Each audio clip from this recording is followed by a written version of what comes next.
Hello folks. So I tried to do another stream today and it didn't quite work out. I deleted it. I think from now on I'm just going to do a video and talk the video, and then basically I'm going to upload the video however long that takes. So that's what I'm doing right now. So today is Wednesday, the 16th of May. I'm on Olive Creek Trail. I'm walking north from Hanson Park, which is in Gahanna by the airport. And I really love this trail. And if I can walk it every day, I will. I like that little park because it's close by my work. And I think I am actually going to turn around, but look at this goose right there in the center of the path. So let's turn around. Not because of the goose, but because I've actually walked this direction. All right, so yesterday I spoke about intention. Intention, living my life intentionally is very, very important, very crucial to my recovery. Prior to the program, I just was sort of like a butterfly on the wind. I didn't really have any intention. I just was impulsive, and wherever the wind pushed me is where I went. We call that winging it. Okay, so you can go through life winging it, and just kind of wherever you end up. Or you could be a little more intentional about it. You don't have to be intentional about everything, but you could be a little more intentional about it. And we call this having purpose. Years and years and years ago, I read something that was amazing. And it basically said that there are several things that you need to be happy. And the number one thing out of all of them is to have a purpose. What is your purpose? And everybody has who is doing something, who's working towards something, has a purpose. So you could be the president of the United States, or some engineer, or some scientist who's investigating something, or you could be a police officer, or you could be a homemaker, or somebody who's just being a parent and raising children. All these are purposes. And you can have multiple purposes. And every person is just as important as another person. Nobody's more important, though. There are people out there who would like to think otherwise. They want to believe that. It helps them feel better about themselves. But of course, that's what all this is about. Having a purpose is so you feel better about yourself. People who don't have a purpose or are kind of winging it, they tend to be very depressed or hopeless or lonely or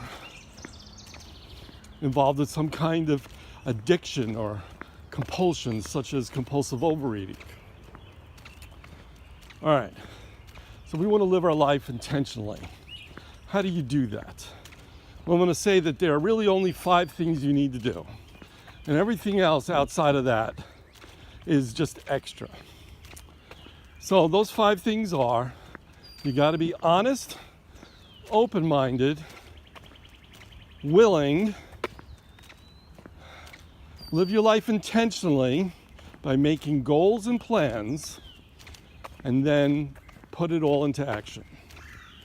Okay, you do those 5 things, all the rest is extra, things that'll enhance those 5 things. And I'm going to say that there are certain terms or words that we use that will basically all fall under those 5 categories. For example, the word humble, okay, to be humble is really just a variation of being open-minded. But it's also being honest and realistic and being real and authentic.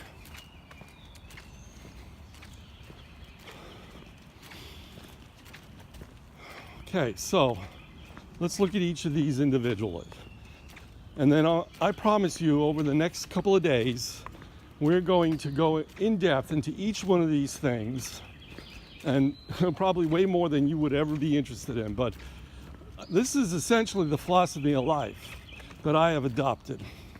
Did I come up with this myself? No. I had a sponsor. His name was Dave. He saved my life. And he taught me more than anything. And he kept saying this to me over and over again. Just do those 5 things. Look at your hand. That's how you're going to remember this. 5 fingers. Just be honest, open-minded, willing. Live your life intentionally and put it into action. So he never said live your life intentionally. What he always said was make plans. But to make plans, you're essentially living your life intentionally. All right, so I'm being honest here. Over time, I've gotten a better understanding of how it all works, and so that's kind of why I've adjusted it a little bit. But it's basically the same thing. Now, to be honest means to be real and authentic, and it means to always tell the truth, except for when it might hurt other people. But to yourself, you always tell the truth. No more denial, no more, avoiding the truth or procrastinating. Any of those things that gets in the way of you just being real. Being real is important because how can you proceed through life if you're just not being yourself? Every one of us is a little bit different. Some of us are a lot different, but we're different enough that it makes it really interesting. And like I said, everybody's just as important as everybody else, and everybody's just as beautiful as everybody else. There are people who are ill out there and have some real serious problems and cause some real serious damage in this world. But we're here about being the best person that I can be. I am not responsible for their actions or thoughts or feelings or consequences or the results of their behavior. I'm only responsible for my own thoughts, feelings, and behavior. Ever. That's it. So having said that, that means that I am not going to think about those people. I'm only going to think about what I'm doing, what choices I'm making. And this is all about being honest. So I have to be honest.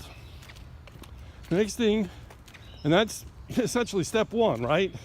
In the program. I just need to kind of say that. This is essentially step 1. But like I said before, everything builds on the previous things. So the step 1, you have to keep doing that in order to do step 2 or in step 3 and so forth. So, next one is open-minded. And it's also the state of being humble. Okay, so being open-minded means being open to all the possibilities and not having a closed mind. It means that I'm teachable and that I am willing to consider all things as being true before I make a judgment. Now, there are those out there that say we should never judge. Well, I don't think we should ever judge other people, but at the same time, you can't get away from judging. That's what we do that constantly. We're constantly making decisions about things around me. It's like, oh, there's an animal over there. Is that animal going to come bite me? Well, no, I'm going to make a judgment. I'm going to say that animal's going to probably run away. And sure enough, there he goes. Okay? There's actually no animal in the video. I was just using that as an example. So, being open-minded means just that. Being open to things. Being humble means that I'm open-minded and I'm honest and I'm teachable. And of course, it's very, very important to be in that state in order to be able to move on and do anything, to learn and grow, which is really what we're all about anyway, right? So, the next thing is willingness. Now, I'm going to say it should be a little bit more than just willingness, probably wantingness. You want it so badly that you're willing to go to any length. Willingness is a state where you are going to do more than just consider something, you're actually going to take action on that. Okay, so when I'm willing, that means I have no resistance towards it. You know, I've accepted the possibilities and the results of what it is, and I'm not going to do anything unless I've decided to own that thing that I'm trying to accomplish and become willing to go down that path. That resistance that we have is kind of a hard thing to put your finger on. So what do I mean by that is that you could just, do a lot of talking about something and say, hey, that's a great idea. I think I'm going to do that. And then you never do it because why? And you probably don't even know because there's some kind of resistance in you. Or you can go down that path, but you do it for a while and then all of a sudden something happens and you stop doing it. Okay? We call those reservations. Okay, so a reservation is something that you have inside your mind, a decision that you made, that if XYZ happens, then it's okay if I don't do whatever this is. So for example, I want to be abstinent. It's pretty straightforward, right? So I want to be abstinent, but if I go to a party and I don't have anything but junk food, and I'm really, really hungry, it's okay if I eat a little bit of the junk food. That's a reservation. It's also breaking my abstinence. It goes contrary to what my goal is. So we want to get rid of all our reservations, we want to get rid of all that resistance, and want it to the extreme if we can. Be as willing as we possibly can. Basically sign on and own it. Okay, so that's what willingness is. Now, if you take open-mindedness plus honesty plus willingness and add them together, you're going to start truly believing in what you're trying to accomplish. And that's called faith.